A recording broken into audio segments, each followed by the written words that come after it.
ظاہری بات ہے، آپ جس صورت پر اتنا وقت لگا کر اس کو محنت سے سمجھتے ہیں، پڑھتے ہیں، سیکھتے ہیں، وہ آپ کو گہرے سبق دے جاتے ہیں.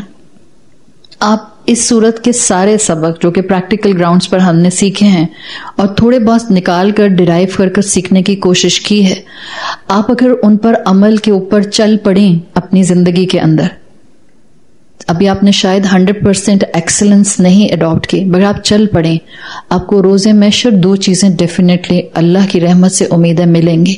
ایک ہے حرمت، سینٹٹی، اور دوسرا ہے منزل، اسٹیشن، رتبہ. کیوں؟ اس لیے کہ آپ نے جو سفر شروع کیا ہے وہ مسلم سے مومن اور مومن سے متقی اور متقی سے محسن تک کا ہے. حرمت کا لفظ ہم سب جانتے ہیں. کیا اللہ نے ہر انسان کو سینٹیفائی کیا ہے؟ وَلَقَدْ كَرَّمْنَا بَنِي آدم. اس میں ایتھیسٹ آ جاتا ہے. ہر انسان کے رائٹس ہیں، ہر انسان کی سینٹٹی ہے. اسلام میں سینٹٹی زیادہ ہے، صحیح ہے، ہر ایک کے رائٹ ہیں. اسلام کہتا ہے ہر ایک کی جان اور مال کی حفاظت کی جائے. کسی انسان کو بغیر کسی شرعی عذر کے مارا نہیں جا سکتا. حدود کی بات آتی ہے تو اسلامک پرسپیکٹو آپ کے پاس کسی اسلامی حکومت کا آ جاتا ہے. ادروائز ہر انسان کی جان کی حرمت ہے، لیکن وہ انسان جس کے دل میں انسان کے ساتھ ساتھ رب کی محبت ہے، جس دل میں والذین آمنوا اشد حب للہ والی کیفیت ہے، وہ مومن ہے. اور مومن کے لیے اللہ کے رسول صلی اللہ علیہ وسلم کی حدیث آتی ہے.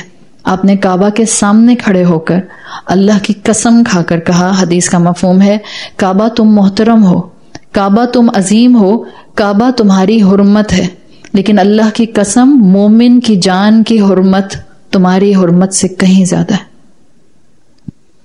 کیا آپ اور میں مومن نہیں ہیں؟ ہم سب اس وقت آپ کے گھروں میں لوگ مومن نہیں ہیں؟ آپ کی بہویں، آپ کی ساسیں مومن نہیں ہیں؟ کہہ تو کوئی بھی نہیں سکتا کہ نہیں ہے، اس لیے کہ سب اپنی اپنی حد تک اسلام کو اڈاپٹ کرنے کی کوشش کر رہے ہیں. آپ کے وہ رشتہ دار جن کے ساتھ آپ کی کیمسٹری نہیں ملتی، کیا وہ مومن نہیں ہے؟ ہو سکتا ہے. اللہ کے رسول نے قسم کھائی ہے کہ کعبہ تم سے زیادہ اللہ کی نظر میں مومن کی جان اور مال کی حرمت ہے. ذرا ایک منٹ کے لیے امیجن کریں، قیامت کا دن ہے اور اللہ کے سامنے اس شخص کو لایا جا رہا ہے جس نے کعبہ منہدم کر دیا، جس نے کعبہ ڈسٹروائے کر دیا. کیا خیال آتا ہے آپ کو؟ بہت سخت سزا ملے گی اس کو یقیناً. یہی خیال آتا ہے؟ ایسا ہی آتا ہے؟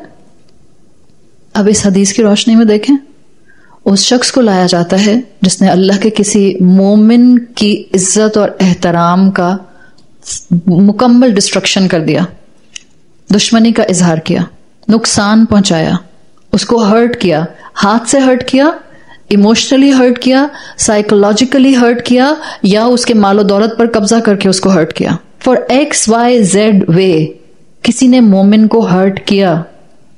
اب کیا اللہ کا جلال نہیں آئے گا سامنے؟ حدیث میں آتا ہے، اللہ کے رسول صلی اللہ علیہ وسلم کہتے ہیں یہ حدیث قدسی ہے، من عاد لی ولیا فقد اذنتہ بالحرب. جس نے میرے ولی کو اذیت دی، میں اس کے خلاف اعلان جنگ کرتا ہوں. آپ کو نہیں پتا ہوتا آپ کے برابر میں کون اللہ کا ولی بیٹھا ہے؟ آپ کو نہیں پتا آپ کے گھر میں کون اللہ کا ولی ہے؟ آپ کو نہیں پتا معاشرے میں کون اللہ کا ولی ہے؟ آپ کو نہیں پتا آپ کے نوکروں میں سے کون اللہ کا ولی ہے؟ اتنی سخت بات ہے، حدیث قدسی ہے، جس نے میرے ولی کے ساتھ دشمنی کی، من عاد لی ولیا، جس نے میرے ولی کے ساتھ دشمنی کی، فقد اذنتہ، اذیت دی اس نے، اور اللہ نے کہا کہ میری اور اس کی جنگ ہے.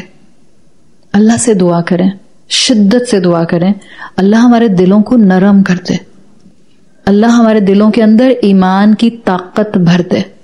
اللہ سے دعا کریں اللہ ہمیں لوگوں کو معاف کرنے کی توفیق دے. اللہ سے دعا کریں اللہ ہمیں اسلام کی اعلیٰ ظرفی عطا کر دے. اللہ سے دعا کریں کہ اللہ ہم ان لوگوں میں شامل ہوں جن کے لیے تو جنگ کرے، ہم کبھی ان لوگوں میں شامل نہ ہوں جن کے خلاف تو جنگ کرے. اللہ ہمیں بخش دے، اللہ مسلم امت کو بخش دے.